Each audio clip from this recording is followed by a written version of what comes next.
In the heart of a large Brazilian metropolis, urban life ran frantically and indifferently. The sidewalks were dominated by street vendors who sought their livelihood daily, often facing the harsh realities of social inequality. Among informal workers, stories of humiliation, abuse of power and injustice were common, especially against those who, due to their color and social position, were already marginalized before they were even seen as individuals. However, what the city didn't know was that on that particular day, a twist was about to happen. João Carlos, a black man, known for his colossal fortune and involvement in social impact projects, decided to infiltrate this universe of exclusion to understand the true weight of being treated as an invisible. If you are already curious to know what will happen in this story, take the opportunity now to leave a like, subscribe to the channel, and activate the bell. Also comment on which city you're watching from and share your thoughts on the story's theme so far.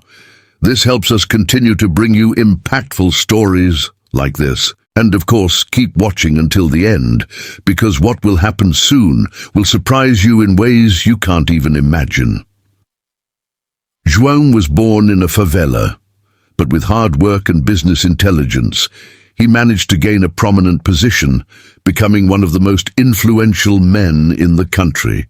He knew that discrimination was not a distant concept from his reality, but, as a successful businessman, his credentials often shielded him against direct prejudice. Curious about what the reality of informal workers was like, João made a bold decision, disguising himself as a street vendor and traveling around the city to test the treatment that the authorities reserved for these people. Dressed in simple clothes and carrying a box of cheap goods, he was determined to expose the inhumane treatment to which many were subjected. However, he did not expect the humiliation he would face to be so intense. With slow steps and a withdrawn posture, João blended in among the royal vendors. The heat of the sun beat down as he watched the indifferent gazes of pedestrians who didn't care about his presence or what he was selling. The environment was hostile, and tension between sellers and authorities was always present, and it was in this scenario that everything started to happen. Shortly after João began his journey undercover, a police officer approached. Without any sign of cordiality, the agent approached him aggressively, questioning his presence there and the validity of his work. What followed was a series of harsh words and violent gestures. The police officer, clearly uncomfortable with the presence of the clandestine salesman, began to humiliate him in front of everyone. João tried to explain that he was just trying to sell his products, like any other worker, but his words were cut off by the police officer's disdain. He was accused of illegally occupying public space and, without any respect, rudely pushed away. His box of products was thrown to the ground, scattering everything across the sidewalk, while passers-by watched the scene with quick glances, but none of them dared to intervene. What no one knew was who João really was, and the consequences of that despicable act were about to trigger something much bigger than a simple incident of abuse of power. Something was coming, and the fate of many people in that city would be changed forever. But what will happen next? What will John do with all the power and influence he has? Keep watching until the end, because the twist is just beginning. While João Carlos collected his products scattered on the sidewalk, he observed with a mixture of disbelief and anger the way the police officer treated him. The violence wasn't physical at that moment, but the public humiliation, the disdainful way he was viewed, was an even deeper wound. João, who built an empire with his business skills, was now experiencing firsthand what so many Brazilian citizens face on a daily basis. The scenery around him was bleak. The city's chaotic traffic, the incessant noise of horns and voices, and the rush of each person contributed to creating an environment of indifference, where injustice was camouflaged in the rush of everyday life. João, in his disguise as a street vendor, was just one of the invisible ones in the crowd. But this invisibility was a choice he made for a few days. For others, it was a lifelong burden. He wasn't the only one in that situation. Around him, other street vendors struggled to sell their products, facing the same adversities, the same neglect, and often the same type of violent approach from the authorities. They had no choice. John, yes. And that was what bothered him most deeply. The policeman, whose name no one cared to know, was a man hardened by the streets. His uniform, worn from daily use, carried an air of ruthless authority. But Joan realized that there was something more there. The contempt with which the police treated the sellers was not just part of a protocol to repress illegal activities. It was a reflection of a deeply rooted social structure where the poorest, the most vulnerable, were seen as less human.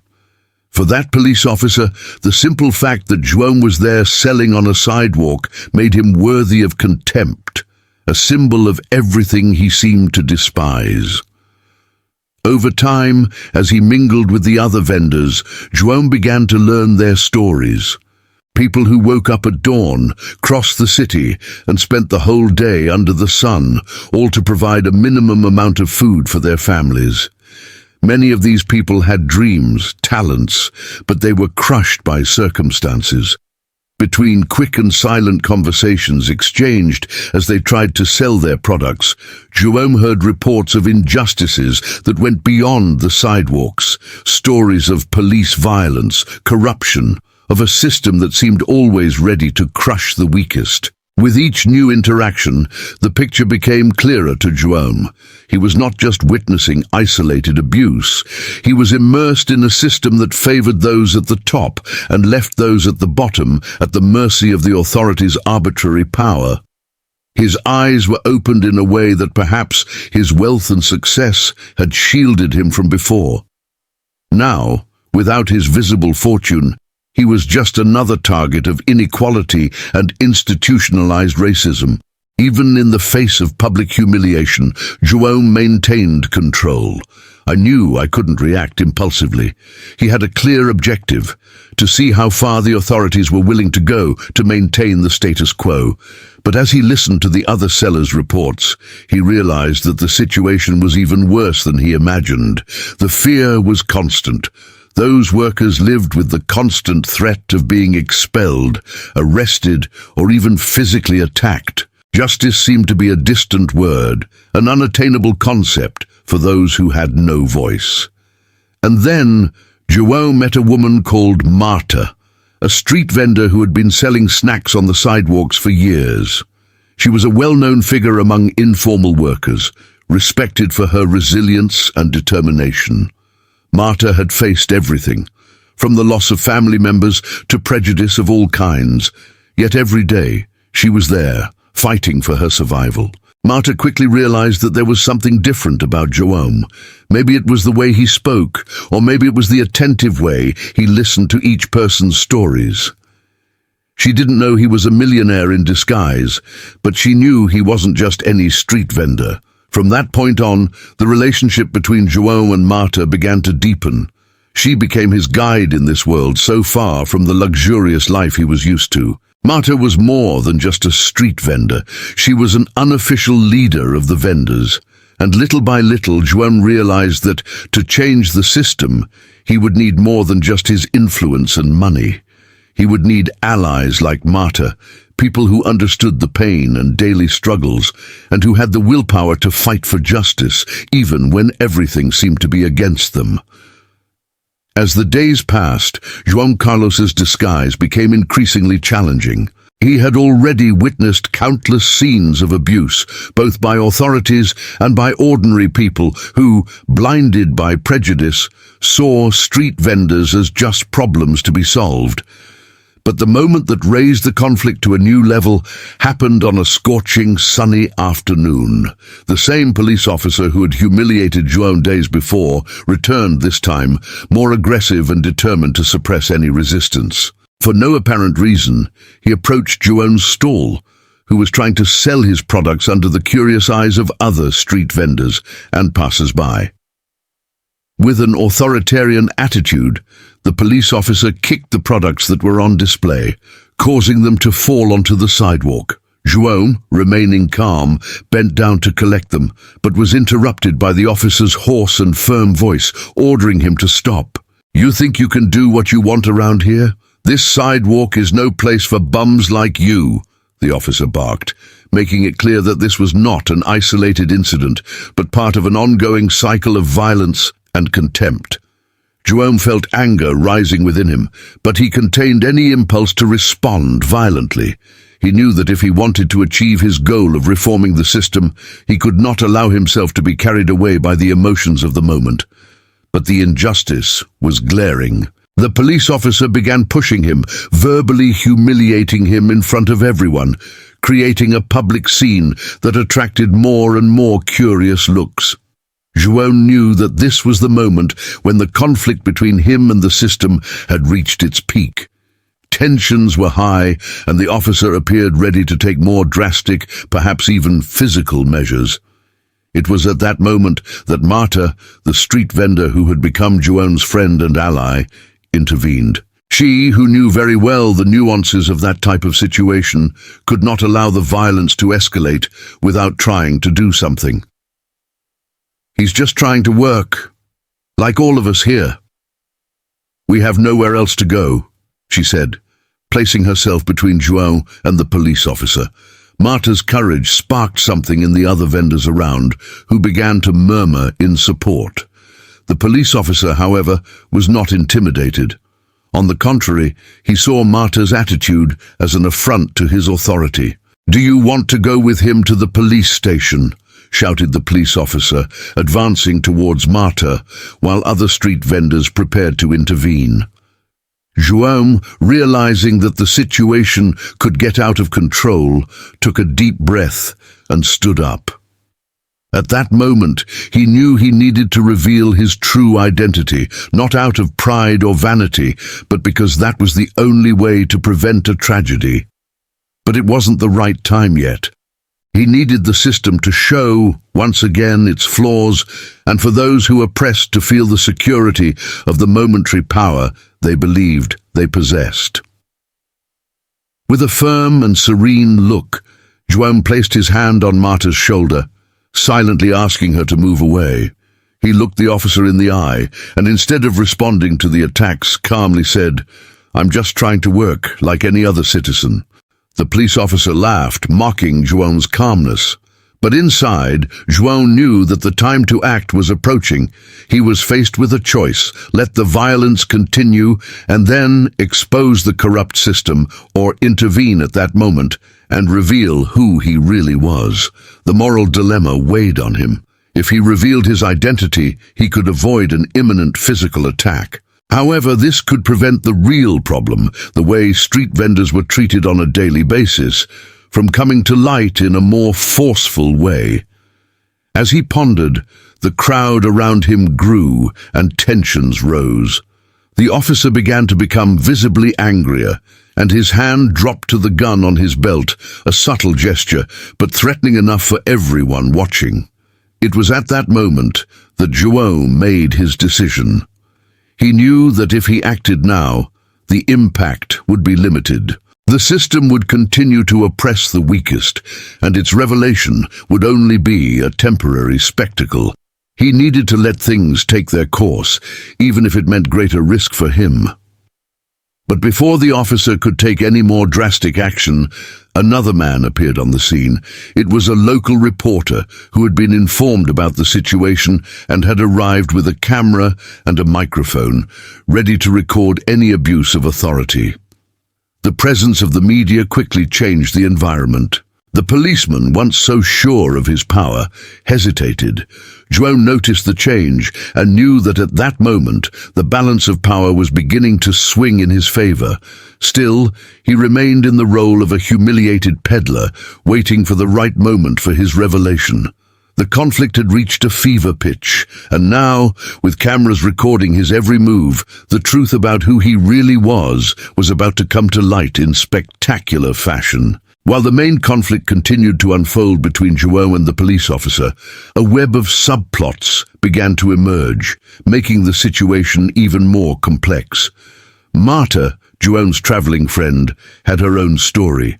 Like many others there, she also bore scars from the oppressive system that marginalized informal workers. Over the past few years, she had lost almost everything she had, including the small store she previously owned, due to public policies that favored large corporations and left small traders without support. His bond with João was not just friendship. She saw hope for change in him, even without knowing his true identity. Throughout the days they were together, Marta had confided in her daily struggle, her fear of being thrown off the streets at any moment, and the hopelessness that grew every time she saw other street vendors being treated brutally. Marta's story served as a reminder of why João had gone undercover to expose the flaws in a system that was silently destroying lives.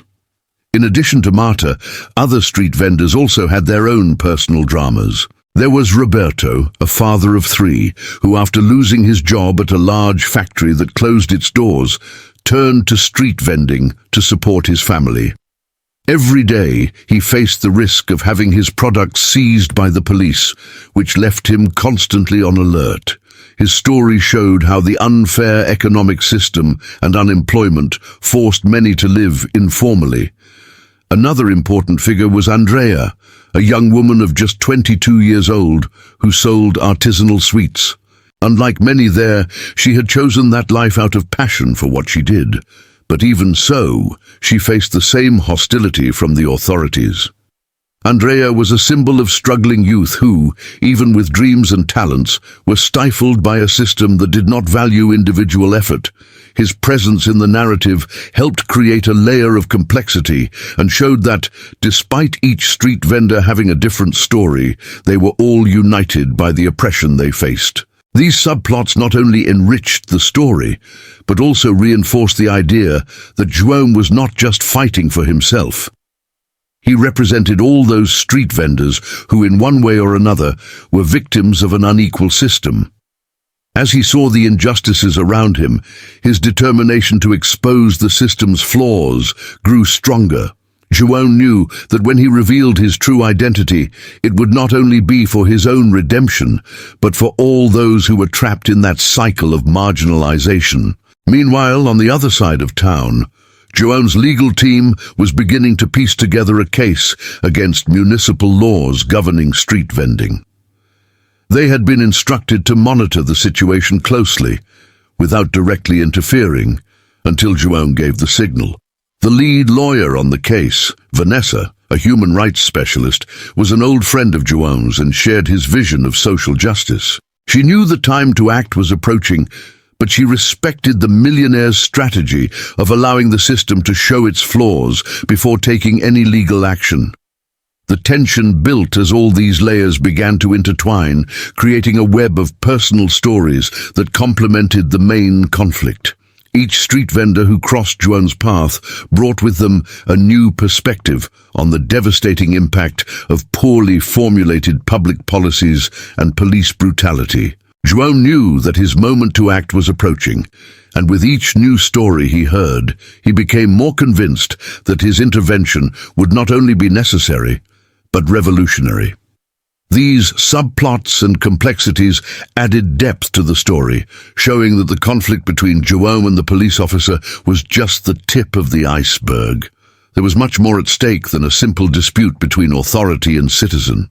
It was a fight against an entire system that failed to protect the most vulnerable and instead crushed them under the weight of indifference. Everything seemed to follow the inevitable path of injustice and oppression, but, as in every great story, a surprising turning point was about to happen. The day started like any other, with João positioning himself in the square, observing the movement of authorities and street vendors. However, something was different that morning. The officer who had assaulted him earlier was back, but this time accompanied by 2 other officers. The mood in the air was heavy, and the other vendors began to feel a rising tension. Without a word of warning, the three police officers began to circulate among the vendors, inspecting the merchandise and, without any justification, collecting products. Marta, who was next to João, was apprehensive. She had been in similar situations before, where she lost a lot of her merchandise and never got it back. João noticed the anguish in her eyes and knew that something needed to be done. But at that moment, he still needed to maintain his disguise. The police officers, after having collected products from other street vendors, finally reached João. With a sneer, the main police officer approached, taking some of the items João was selling and throwing them to the ground with a careless gesture. The humiliation was evident, but João remained firm. However, when the police officer started to handcuff him for no reason, something unexpected happened. A man in a suit with a strong presence and clearly out of place in that environment suddenly appeared in the square. He walked up to the officers with an expression of authority, like someone who knew exactly what he was doing there. Without immediately identifying himself, he politely asked to speak to the officer in charge. The other street vendors, as well as João, remained silent, watching the situation unfold. The arrogant police officer ignored the man's request and tried to continue his aggression against João. It was at that moment that the man in the suit took an identification card out of his pocket, revealing himself to be a high-ranking local government official. The revelation came as a shock to everyone, especially the police, who immediately changed their attitude, trying to hide their nervousness. The man reported that he had received complaints about abuses of power in the region and that he was there to personally investigate the officer's conduct. The tension reached its peak when the officer began questioning the police about their actions, asking for explanations about the unjustified seizures and the treatment meted out to the street vendors. The police officer who had humiliated João tried to justify himself, but his words were empty and unconvincing. João, until then silent, realized that this was the moment he had been waiting for. With a calm gesture, he took off the cap and sunglasses he wore as part of his disguise. Everyone around was paralyzed, especially the police officers. There, in front of everyone, João finally revealed his true identity. He wasn't just an ordinary street vendor. He was João Almeida, one of the most influential and respected businessmen in the country, with powerful connections in both the government and the media. The police officers gaped, unable to believe what they were seeing. The officer in the suit, now aware of who João really was, couldn't help but smile discreetly, admiring the man's courage in exposing the reality of the streets. João approached the police officers with a calmness that hid the internal fury he felt. He faced them directly and, in a firm voice, said, "You will have to answer for each of your actions, not just today, but for every day they abused their power." John's revelation completely changed the dynamics of the story. The power that was previously in the hands of the police had been broken instantly. The square, once filled with fear and uncertainty, was now filled with a sense of imminent justice. João was not just a businessman. He was a symbol of resistance against oppression, and his revelation had exposed the deep wounds of a corrupt system. The police officers, without arguments, were taken by the officer in a suit to be interrogated, while João remained there, surrounded by the other street vendors who looked at him with admiration and respect. The truth had finally come to light, and the system could no longer ignore the abuses committed daily against informal workers. João knew that this was just the beginning. His real battle was yet to come, as he now had the responsibility to reform the laws and ensure that justice was served not just for himself, but for all the street vendors who had suffered at the hands of a flawed system. The revelation of João Almeida's true identity not only shocked the police officers present, but also reverberated throughout the community. News of their courage and the unfair treatment street vendors faced quickly spread, attracting media and social media attention. In a matter of hours, What was once a simple police operation turned into a scandal that exposed systematic abuses of power against informal workers. The immediate consequences were visible. Many street vendors, who previously felt helpless and afraid, now gathered in solidarity, organizing a peaceful demonstration in the square. They wanted their voices to be heard and their rights to be respected. The presence of João, who had become a symbol of resistance, made the crowd feel empowered. With posters in hand and determination in their eyes, they marched, demanding real and immediate changes to the laws governing informal work. However, not everyone was happy with the situation. Pressure increased on the local police department, and a small group of officers who felt threatened by the exposure of their actions began planning retaliation against João and his supporters. This atmosphere of hostility only amplified the urgency of João's cause, as he now found himself in a battle not only for social justice, but also for personal safety and the protection of his new community. João, in turn, decided to act quickly, with the help of his lawyer, who supported him in his fight against injustice. He began to gather documents and testimonies from other street vendors. Each story told a chapter of oppression and disrespect, and together they formed a powerful testimony against the corrupt system. João did not limit himself to just reporting the abuse. He wanted to turn this pain into something constructive. What followed were intense meetings with legislators and human rights defenders. João used his influence and connections to mobilize support in various spheres, from local activists to government officials.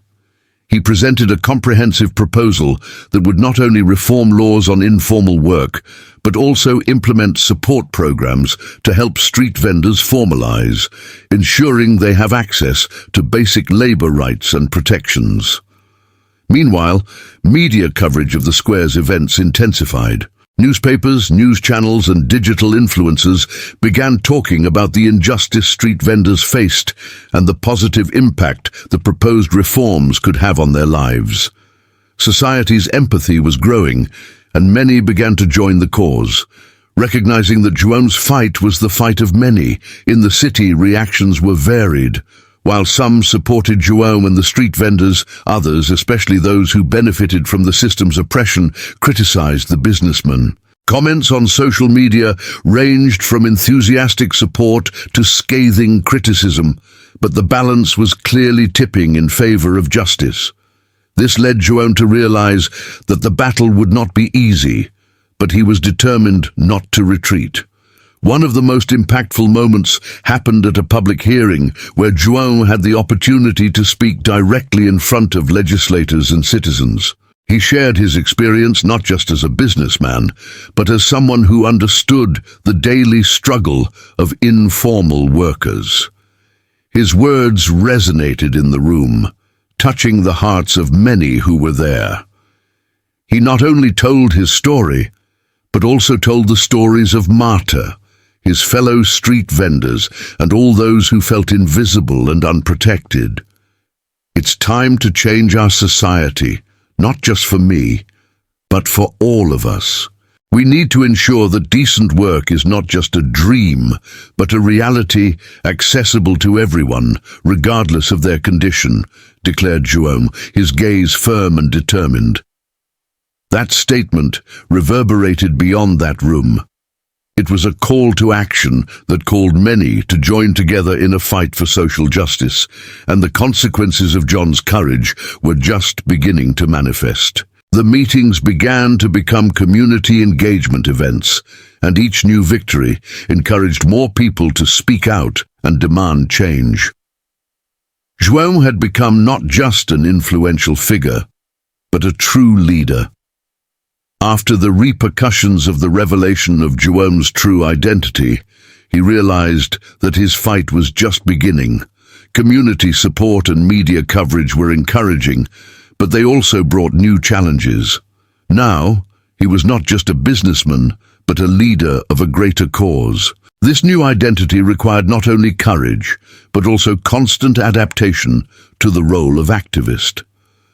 João began participating in several meetings with community groups, listening to the concerns and needs of informal workers. He was surprised to discover that many of the street vendors had rich and complex life stories, full of dreams and aspirations that went beyond what their current circumstances allowed. He realized that the fight for social justice was not just about labor rights, but also about dignity, respect, and opportunity. One of the most memorable interactions was with Marta, a flower seller who was struggling to support her family after her husband's premature death.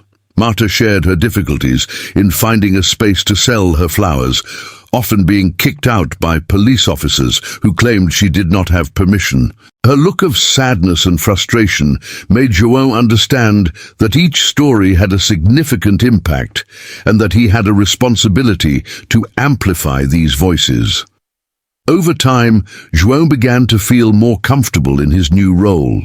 He took the initiative to organize workshops for street vendors, where he could teach them about labor rights, local legislation, and marketing strategies for their businesses. Through his experience as an entrepreneur, he created a space where people could not only learn, but also share their experiences and build a support network.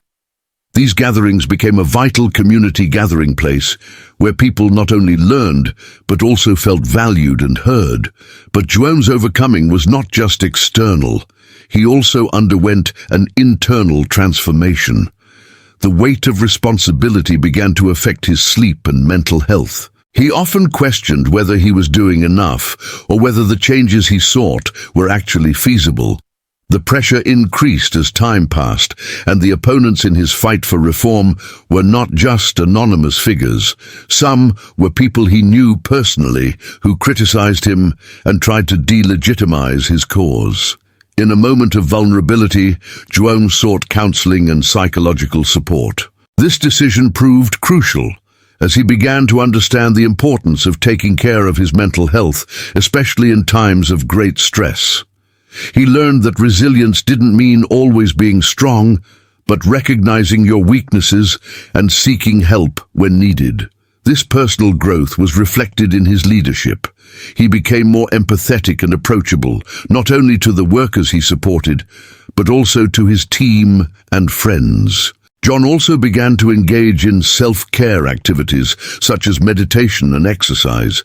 These practices not only helped relieve your anxiety, but also made him more centered and focused on his mission. He realized that, to lead effectively, he needed to be in a good mental and emotional state. As a result, his engagement in community activities has intensified, and he became an even more passionate advocate for the rights of informal workers. Over time, the demonstrations and meetings organized by John began to attract the attention of non-governmental organizations and even some progressive politicians. He was invited to participate in discussion panels and public events, where he shared his experience and promoted the cause of street vendors. Each time he climbed the stage, he felt a mixture of nervousness and determination, but he knew his words were making a difference. John's transformation did not go unnoticed by those around him. Other street vendors began to feel inspired by their journey and seek changes in their own lives. Marta, for example, decided to start a small flower delivery business using the marketing skills she learned in the workshops. The idea that they could lean on and grow together made the community feel united as never before. Finally, the pressure began to intensify about local legislators, who were now aware of the urgent need to address the issues faced by informal workers. The first public hearing about the proposed reform was approaching, and John knew this would be a crucial time. The energy and determination he felt were palpable, and he was ready to face whatever he came next. While preparing for the audience, John reflected on his journey. He was no longer just a millionaire who disguised a street vendor. He had become a human rights defender, a powerful voice in a struggle for dignity and social justice. And so, armed with his new sense of purpose, he prepared to take the next step on his journey. With the public hearing on the reform of informal workers' rights approaching, the city was in a fervent debate about the importance of the issue. The local media covered the story of John extensively, presenting him as the street vendor who became activist. This new public image of Jerome brought both support and resistance. While many applauded their courage, others saw a threat to the status quo. This created a tense and uncertain atmosphere, increasing the pressure on John and his team. In the week before the hearing, John worked tirelessly, gathering data, testimonials from street vendors, and evidence of the injustices they faced daily. He knew that the presentation should be impactful and inspiring. To this end, he decided to include personal reports of workers who would benefit directly from the reform. Marta, her friend and colleague saleswoman, offered to share her own story, which would add an emotional touch to the presentation. John knew that the authenticity of their experiences could resonate in the hearts of legislators and the present public. During the days preceding the event, the city filled with posters and tracts crying for changes. The now more organized and confident street vendors began to meet to rehearse their lines and rehearsals. The movement, which began as a lonely struggle of John, now became a community movement. This brought him a sense of hope and purpose, but also a new kind of responsibility. He was not just representing himself, but to an entire community that longed for change. The night before the audience, John gathered his team at his home to discuss the last details. The climate was of expectation, but also of anxiety. Everyone knew that the audience's success could change their lives and those of many others. However, John felt something was about to go wrong. He had a feeling that he could not explain, as if a shadow was about to turn over his dream. He decided to share this feeling with the team, asking everyone to prepare for any eventuality.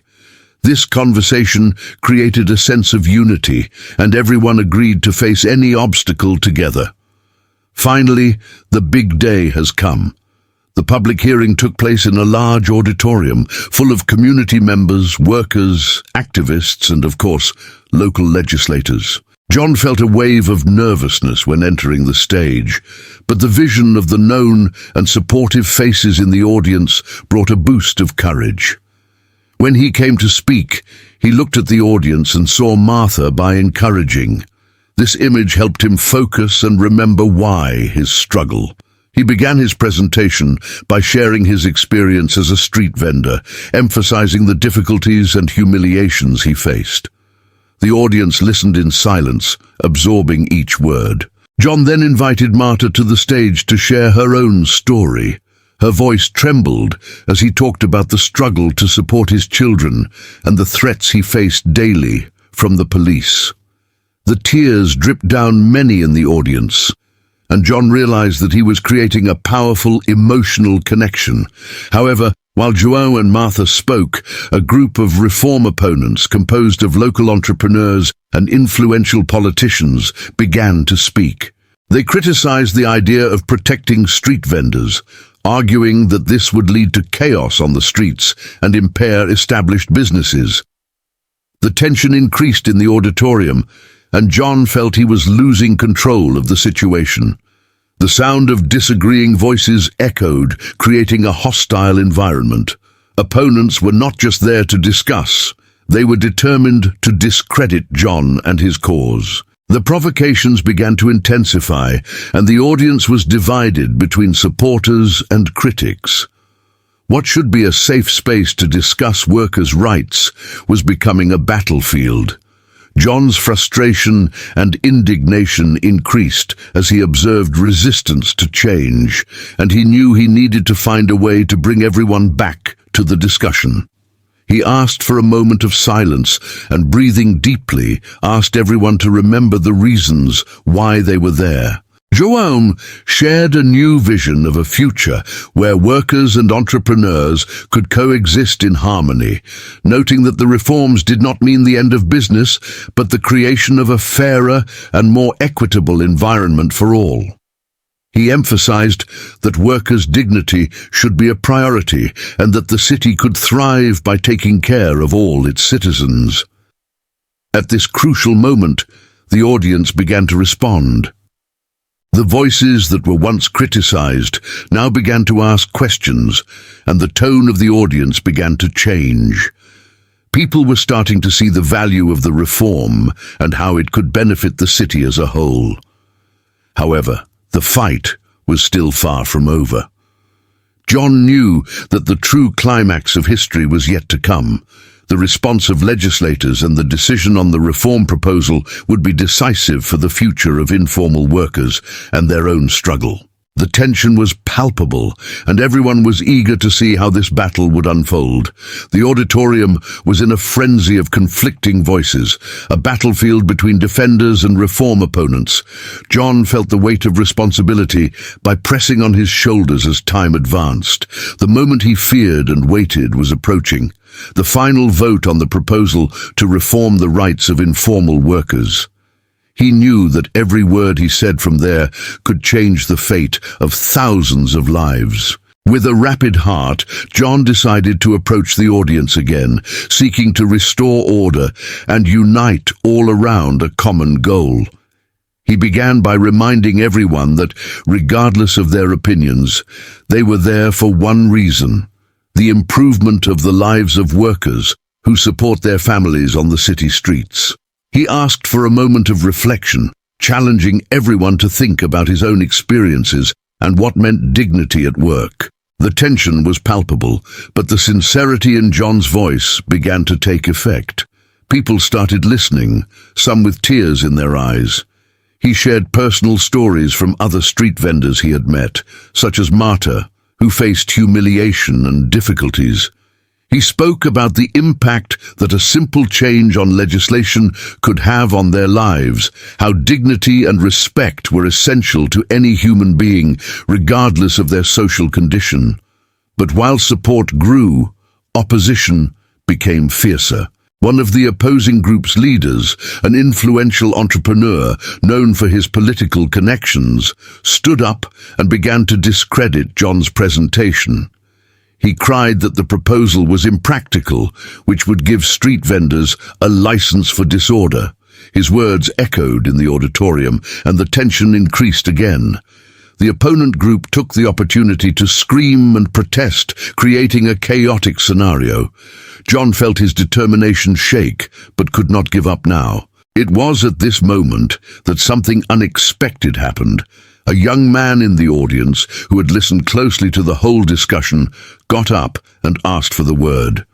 The silence fell over the auditorium, and all looks turned to him. He introduced himself as a former street vendor who had managed to change his life through hard work, but never forgot the difficulties faced. He spoke with passion, remembering everyone about the long hours of work, the lack of rights, and the humiliations that informal workers face daily. His speech touched the hearts of many, and the audience began to come together in applause. The support was strengthening, and the voices that were hostile once began to shut up, a sign that John's message was finally penetrating the minds and hearts of all. The emotion in the air was intense, and he felt a wave of renewed hope. John then turned to the present legislators, begging them to look into those people in the eyes and see the reality they were living. He asked them to consider the stories and lives of the people who would be impacted by their decision. He remembered his own experience and brutality he suffered in the hands of the authorities when he was disguised. This struggle was much more than a policy issue. It was a matter of humanity. When the vote was finally summoned, the climate in the auditorium was loaded with expectation. Each legislator had the responsibility to choose between the continuity of informal workers' suffering or the possibility of a fairer and more egalitarian future. John looked at Marta, who was in front, and saw tears of hope in her eyes. He knew that regardless of the outcome, they had created a new conscience about the workers' struggle. The votes were told one by one, and the tension grew with each ad. The end result was about to be revealed. John felt his heart trigger while waiting for the final count. When the chairman announced that the renovation proposal had been approved by a tight margin, a wave of euphoria took over the auditorium. People got up and began to applaud, some even crying with joy. However, the celebration was interrupted by a last scream of the opposing group. They promised to fight the decision and bring the issue to the courts. But at that moment, John knew he had already made a difference. He had managed to arouse the conscience of the community and, most importantly, had shown everyone that the struggle for justice and dignity was worth it. The climax of his journey was not just a legislative victory, it was a cultural change that was forming on the city streets. As people hugged and celebrated, John felt a wave of gratitude and a sense of accomplishment.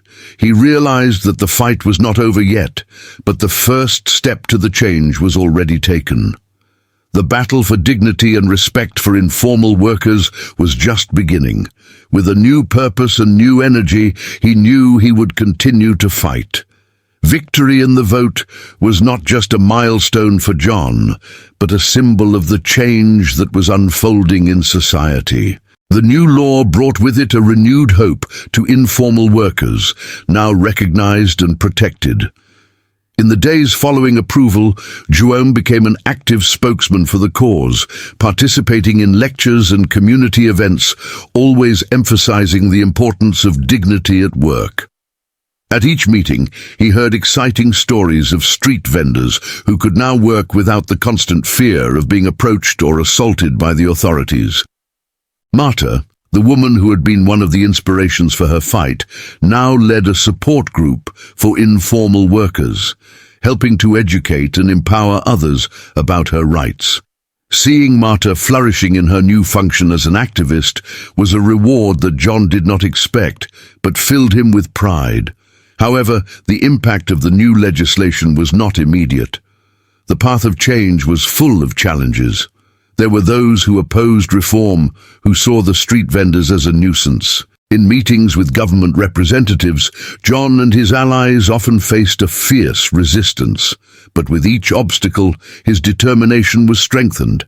He knew that the struggle for social justice was not a speed race, but a marathon. In addition, John continued to use his influence as a millionaire to pressure changes in other areas that impacted workers. He began collaborating with local NGOs and founding initiatives that offered education and training to help sellers become more independent and sustainable. With each implemented project, a new cycle of hope emerged, and the community was beginning to realize that solidarity was a powerful force. What began as an act of disguise and research had become a movement. John realized that his true mission was to give voice to those who were often ignored. He also became an example that economic power can and should be used to promote social justice, inspiring other millionaires to join the cause. The challenges persisted, but John's passion and dedication of his community began to create a domino effect. More and more people joined the cause, and the pressure on the authorities increased. At a public event, while talking about struggle and progress, he highlighted a phrase that had become his motto: "The dignity of a work is the dignity of us all." Thus, looking at the future, John saw not only the possibility of a fairer world, but a new way of seeing relationships between social classes. He realized that everyone has a role to play, and change begins with the courage to get up and act. However, the real test was yet to come. Reformation opponents were not willing to give up easily. A judicial battle was about to start, and John knew he would need to be prepared to defend what he had achieved. The struggle for the dignity and rights of informal workers was not over. In fact, it was just beginning. But he was more than ready to face the challenges they would come, determined not to let his achievements get lost. Months after the promulgation of the new law, John continued his struggle. He realized that the true change was not only in legislation, but in the awareness of society. On a sunny morning, as he walked through the city center, he saw a group of street vendors gathered. They now not only sold their products, but also discussed their rights and how to protect themselves. John smiled to learn that his fight had generated a wave of transformation. And as he walked away, he wondered, what else can we achieve together? This question echoed in his mind, reminding him that the journey was just beginning. If you have followed this story so far, it's time to engage. Leave your comment and share your reflections on the struggle for social justice and the challenges faced by informal workers. Do not forget to subscribe to the channel, activate the bell to receive the news, and share this video with friends who need to know this inspiring story. Together, we can make a difference and promote a fairer world. If you have watched here, comment, "I watched it until the end," so we can know that you are part of this community that believes in change.